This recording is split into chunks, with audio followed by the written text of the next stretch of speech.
Hello दोस्तों, हमारे channel पर आपका स्वागत है। दोस्तों, विज्ञापन हमें किस तरह अपने जाल में फंसाते हैं, ये कोई रॉकेट साइंस नहीं है। सब कुछ जानते समझते हुए भी हम खुद को इनके असर से बचा नहीं पाते। अपने काम की चीजें खरीदने के अलावा हम वो सब भी खरीद लाते हैं जो ना तो उतना जरूरी होता है और ना ही हमारे लिए फायदेमंद। तभी तो कंपनियां मार्केटिंग पर इतना पैसा लगाती हैं। आज हम ऐसी ही एक मार्केटिंग स्ट्रेटेजी की पोल आपके सामने खोलने वाले हैं। आपको एक एनर्जी ड्रिंक का वो ऐड तो याद ही होगा जिसे पीकर कोई उड़ने लगता है। इसकी टैगलाइन है गिव्स यू विंग्स। आप बिल्कुल सही पहचान रहे हैं। हम आज आपके सामने रेड बुल की ही पोल खोलेंगे। जैसे ही हमने उस ऐड की याद दिलाई, आपकी आंखों के सामने तुरंत रेड बुल का कैन घूम गया। ये होती है विज्ञापन की ताकत। चलिए अब इस पर डिटेल में बात करते हैं। दोस्तों, जैसे जैसे विज्ञापन ने तरक्की की वैसे वैसे नई जानकारियां मिलती गई। हम जो खाते पीते हैं उससे हमारे शरीर को ताकत मिलती है। ये बात तो न जाने कितनी सदियों पहले से पता थी, पर स्टडीज और रिसर्च ने हमें एक कदम आगे बढ़कर कैलोरी, माइक्रोन्यूट्रिएंट, मेटाबॉलिज्म जैसे न जाने कितने शब्द दे दिए। अच्छा, इसका एक असर ये भी हुआ कि लोग अपनी सेहत की पहले से ज्यादा परवाह करने लगे। पर इसी बात ने उनके मन में एक डर भी बैठा दिया कि अगर हमारे भोजन में फलानी चीज की कमी हो जाए तो हमारा कितना नुकसान हो जाएगा।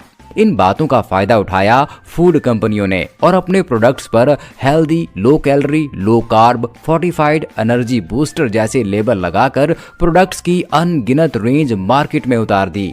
अब देखते हैं रेड बुल हमारे इस डर को कैसे भुनाता है। सबसे पहले रेड बुल की थोड़ी हिस्ट्री जान लेते हैं। इसे ऑस्ट्रिया की रेड बुल GmbH नाम की कंपनी बनाती है। इसकी शुरुआत साल 1987 में हुई थी। हालांकि इसकी शुरुआत की कहानी भी बड़ी मजेदार है। असल में 1976 में थाईलैंड के एक फार्मासिस्ट ने क्रेटिंग डेइंग के नाम से एक ड्रिंक मार्केट में लॉन्च की। इन दो शब्दों का मतलब होता है बुल एंड रेड।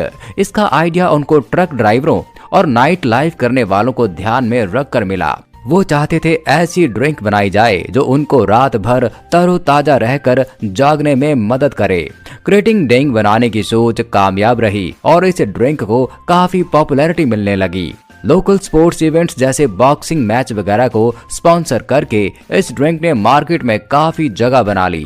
इस दौरान किसी काम से थाईलैंड गए डाइट्रिच मैटिस्टिट्स ने इसे पीकर ये महसूस किया। इससे उनका जेट लैग दूर हो गया। फिर क्या था, दोनों ने हाथ मिलाकर एक ड्रिंक बनाई और इसे वेस्टर्न लोगों के टेस्ट को ध्यान में रखते हुए कार्बोनेटेड बना दिया गया। तो इस तरह रेड बुल की नींव पड़ी और 1987 में इसका पहला कैन बेचा गया।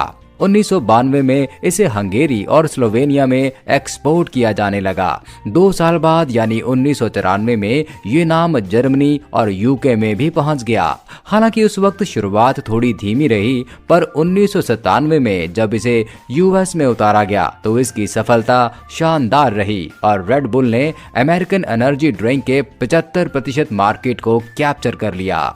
यूके में एक दिक्कत ये भी आ रही थी कि एनर्जी ड्रिंक नाम का शब्द पहले ही एक कंपनी इस्तेमाल कर रही थी।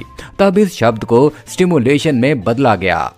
इस ड्रिंक को लेकर कुछ विवाद भी हुए कि क्या ये सेहत के लिए सही है या नहीं, लेकिन अलग अलग देशों की फूड सेफ्टी अथॉरिटीज ने कंपनी को क्लीन चिट देते हुए ये कहा कि रेड बुल में जितनी मात्रा में कैफीन, टारीन या दूसरे कोई भी प्रोडक्ट्स इस्तेमाल किए जा रहे हैं उतने सेहत के लिए सही हैं। इसके बाद से कंपनी लगातार तरक्की करते हुए दुनिया भर में पैर जमाती गई। थाईलैंड में आज भी क्रेटिंग डेइंग ही चल रहा है, जबकि बाकी जगह इसे रेड बुल के नाम से बेचा जाता है। कुछ देशों में ये दोनों ही ऑप्शन मिल जाते हैं, लेकिन रेड बुल की फ्लेवरिंग आज भी बैंकॉक में तैयार होकर दुनिया भर में सप्लाई की जाती है। अब कंपनी के प्रोडक्ट्स की एक बड़ी रेंज है जिनको दुनिया भर में डिस्ट्रीब्यूट किया जाता है। आज की तारीख में ये दुनिया का सबसे ज्यादा बिकने वाला एनर्जी ड्रिंक है। हर साल दुनिया भर में इसके 100 मिलियन से ज्यादा कैन बिक जाते हैं। अगर आप सोच रहे हैं कि कोका कोला या पेप्सी ही ग्लोबल बेवरेज के मार्केट को डोमिनेट करते हैं, तो ऐसा नहीं है। रेड बुल इनको तगड़ी टक्कर देता है, लेकिन लगभग हर बिजनेस की तरह यहाँ भी कोई रातों रात सफलता नहीं मिलती। ये सफर काफी लंबा रहा। डाइट रिच मैटिस्टिट्स की जिंदगी की कहानी भी बड़ी मजेदार है। ये एक एवरेज स्कूल स्टूडेंट थे। इन्होंने अपनी ग्रेजुएशन पूरी करने में ही 10 साल लगा दिए। कॉलेज खत्म करके ये मार्केटिंग से जुड़ गए और यूनिलीवर में डिटर्जेंट और साबुन बेचने लगे। उनके पास मार्केटिंग के अनोखे आइडियाज होते थे। ये कहा जाए कि वो एक पैदाइशी सेल्समैन थे तो ये बात गलत नहीं होगी। 1982 में उन्होंने एक खबर पढ़ी जिसमें जापान के टॉप 10 अमीर लोगों के नाम थे। इनमें एक इंसान ऐसा भी था जो वहां एनर्जी ड्रिंक के बिजनेस से जुड़ा था। थाईलैंड जाकर उनको ये सुनने में आया कि क्रेटिन डियांग वहां के ट्रक ड्राइवरों और नाइट लाइफ या डबल शिफ्ट करने वालों में बहुत पॉपुलर हैं। बस उनका दिमाग सही दिशा में काम कर गया। उन्होंने ये ड्रिंक खुद भी पीकर देखा। इसके बाद थाईलैंड में क्या हुआ ये कहानी आप पहले ही सुन चुके हैं। जब उन्होंने अपने एक दोस्त को अपना प्लान बताया तो वो कहने लगे कि डाइट रिच ने अपनी जिंदगी की सबसे बड़ी गलती कर दी है। पर डाइट रिच तो अपनी धुन के पक्के थे।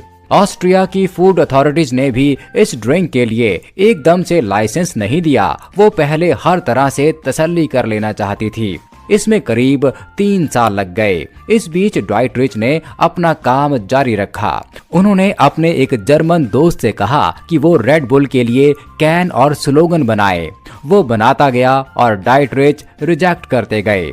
एक वक्त पर उनके दोस्त ने तंग आकर ये कह दिया कि आप किसी और से काम करा लो, पर डाइट रिच ने उसकी नहीं सुनी। दर्जनों डिजाइन और स्लोगन रिजेक्ट करने के बाद आखिरकार एक कैन और एक स्लोगन फाइनल हुआ जिसे आज आप देखते और सुनते हैं। अब ये बात करते हैं कि आखिर रेड बुल पीकर एकदम से एनर्जी मिल कैसे जाती है। इसका रीजन है कैफीन, वही चाय और कॉफी में पाई जाने वाली कैफीन। कैफीन नींद लाने में मदद करने वाले हार्मोन्स को ब्लॉक कर देता है। इसके अलावा वो दिमाग की एक्टिविटी बढ़ा देता है। इसीलिए चाय कॉफी पीने पर हमें तरोताजा कर देते हैं, आलस भाग जाता है और हम एनर्जेटिक फील करते हैं। रेड बुल पीने के बाद भी बिल्कुल यही होता है। रेड बुल के एक कैन में लगभग उतनी ही कैफीन होती है जितनी कॉफी के एक मग में, यानी लगभग 80 mg। और भले ही रेड बुल पीकर आपको एनर्जी मिल जाए पर इसका असर 2 से 3 घंटे में खत्म हो जाता है। रेड बुल में इसके अलावा टारीन, ग्लूकोज, बी ग्रुप के विटामिन, कार्बोनेटेड पानी, सुक्रोज जैसी चीजें भी होती हैं। लेकिन कुछ लोगों को इस बात का कंफ्यूजन होता है कि टारीन तो बुल का सीमेन होता है, ऊपर से रेड बुल का नाम और इस पर बने 2 बैल इस कंफ्यूजन को और बढ़ा देते हैं। पर ये सच नहीं है। असल में इस टारीन को लैब में तैयार किया जाता है। यहाँ सबसे अच्छी बात यह है कि रेड बुल में अल्कोहल नहीं होता, लेकिन एक्सपर्ट्स और खुद कंपनी भी ये कहती है कि आपको दिन में 1 से ज्यादा कैन नहीं पीना चाहिए। कुछ लोगों में इसको पीकर दिल की धड़कन और बीपी बढ़ने, जी मिचलाने, चक्कर आने, चिड़चिड़ापन, पसीना छूटने और नींद न आने और घबराहट जैसे लक्षण भी देखे गए हैं। इस बात की भी जानकारी मिलती है कि कुछ लोगों को रेड बुल पीकर हार्ट अटैक आ गया, पर इन लोगों ने दिन में 8 से 10 कैन पी लिए थे। कुछ देशों में माइनर लोगों को रेड बुल बेचने की मनाही है और ऐसा करना गैर कानूनी है। इसलिए बेहतर तो यही है कि आप इसे रोज पीने की आदत न डालें।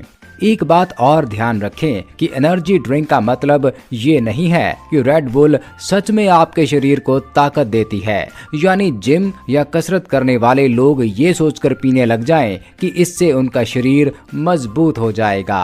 अब जरा रेड बुल की मार्केटिंग पर बात करते हैं।